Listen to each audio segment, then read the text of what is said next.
Welcome back to the Mounted Morning Show. I'm here with Bill Humbert. Thank you so much for being here. It's great to have you. Thank you, Chelsea. Thanks. It's great to be here. Thanks. And you are the author of Guide to Finding a Job. So you've done a lot of work in this area, obviously, and you have some excellent information to share with us as far as the economy and the job market goes.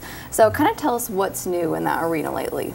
Well, you know, we were talking last fall about the end of the year being the best time to look for a job, and in my Recruiter Guys 2012 job growth prediction, I predicted that we would see a spike in jobs in January. So that did happen. So I'm hitting 100%, better than the weatherman right now. So. I know, right? Yeah, we want some of these predictions to be right. Very good. Good to know. And with people beginning to find jobs, some of the people who have jobs are now thinking about maybe I'll make a move right now. Mm-hmm. And many of them will do very well in their interviews, and they'll receive an offer from a company, and then they'll resign from their current company.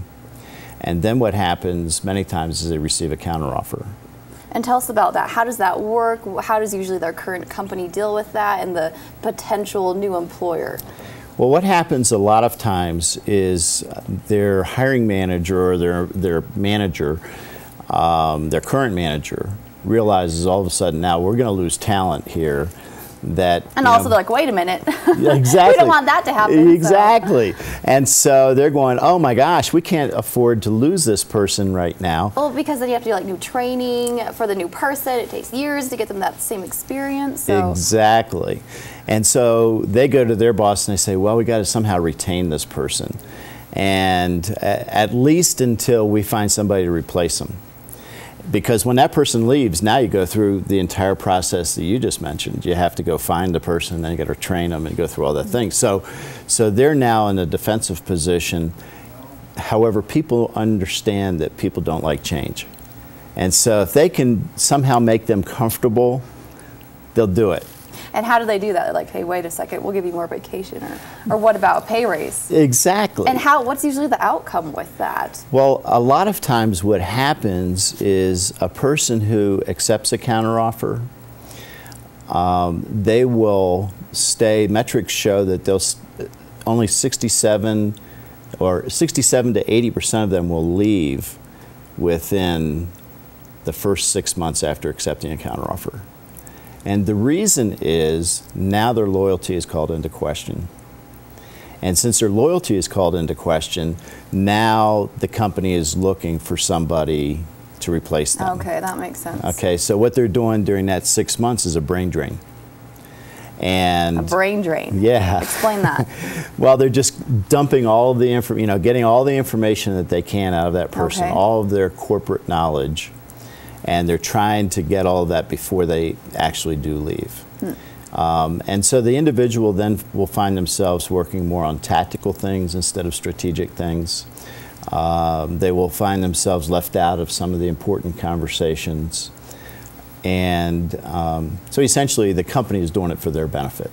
So what tips could you give people who are in search of a job and are put in a situation exactly like you described? What's the best way to go about doing that? Like, when should you tell your employer this is happening, or what's the correct protocol to follow to ensure that you're not stuck in a bad position where your loyalty is questioned or something like that? Well, the first thing to do is to be talking with your manager prior. You know, hey, I would really like to get into this and do more of this type of work. Or, you know, geez, it's been 3 years since I got a raise. Our costs are going up. I really do need some extra money. You know, and if you keep getting the blanks on that, then it's probably time to leave. And so once you've made that decision to leave, it should be a firm decision. Mm-hmm. So if you're going to do it, you know, be all in. Don't go halfway, or else that could obviously cause some issues. Right. And the other problem with accepting a counteroffer is the company who extended you the offer. I've been a professional recruiter since 1981. Okay. And I'll tell you what is in the mind of the acquiring manager. As soon as they've decided, even before they've extended an offer, as soon as they've decided to extend an offer to a candidate, they're already penciling Chelsea into meetings. There you go. You're ready to go. First meeting, but Monday morning, they want you on the schedule. That's right. You haven't even accepted yet. And so imagine the disappointment of that person if you go back to them and say, I accepted a counteroffer back at my current company. You will never get an interview with them again. Well, here's a question for you. If that happens, does the new potential company, do they come back and give you another offer? Have you heard of that before, or is that not very common? Yeah, it's not very common. Okay. Sometimes they will.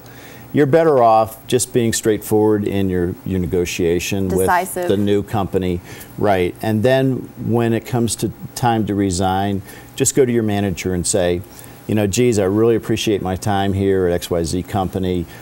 You've been great, and I found a new challenge that really excites me, and in 2 weeks I'm going to start with them. So give the 2 weeks notice, and then out of courtesy, out of courtesy, and help the transition as much as you can. Don't ever hold back information. Just give as much information as you can during the transition and make it clean. And a lot of times what will happen is the Thursday before your last day, they'll come back with a counteroffer.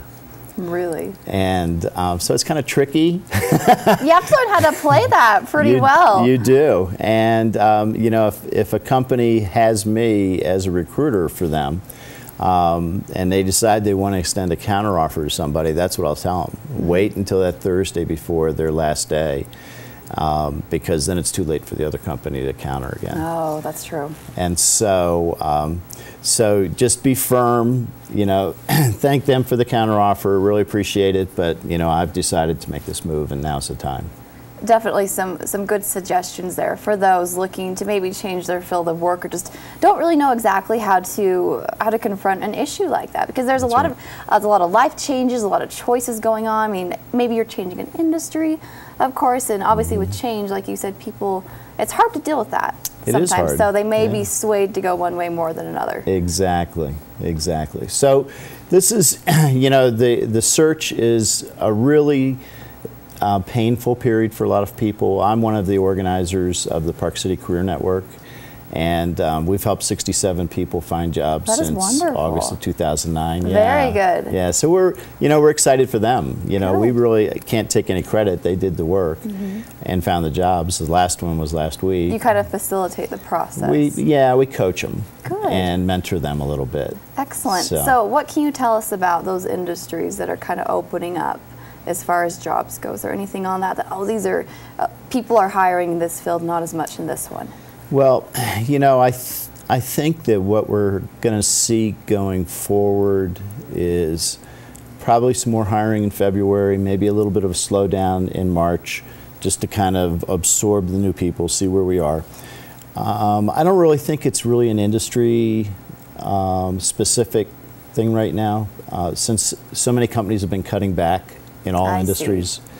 There's always going to be industries like the food industry, the cosmetic industry, that people have to buy, use up, and then buy again. And so that they will always be there. They'll always be there. Yeah, some will drop off, but somebody will step in. You know, Avon was founded during the Great Recession or Great Depression, and so so those companies will be around, and they'll be hiring. Health will be hiring. The biopharm industry is going to be, you know, slowly moving and doing some hiring, and as you know, as they develop new technologies. Excellent. Well, thank you so much for the information. I'm sure it's extremely helpful to a lot of people looking to make those life changes really in their lives and kind of take a new route as far as jobs go. Thank you so much, Bill, for being with us this morning. It was so nice to meet you for my first time. Chelsea, it was nice to meet you. Thank you very much. Bill Humbert, he is the author of Guide to Finding a Job. So check it out and get some awesome information about what to do, the next step that you want to take. So thanks for joining us on the Mountain Morning Show with Bill Humbert. We'll be right back after the break.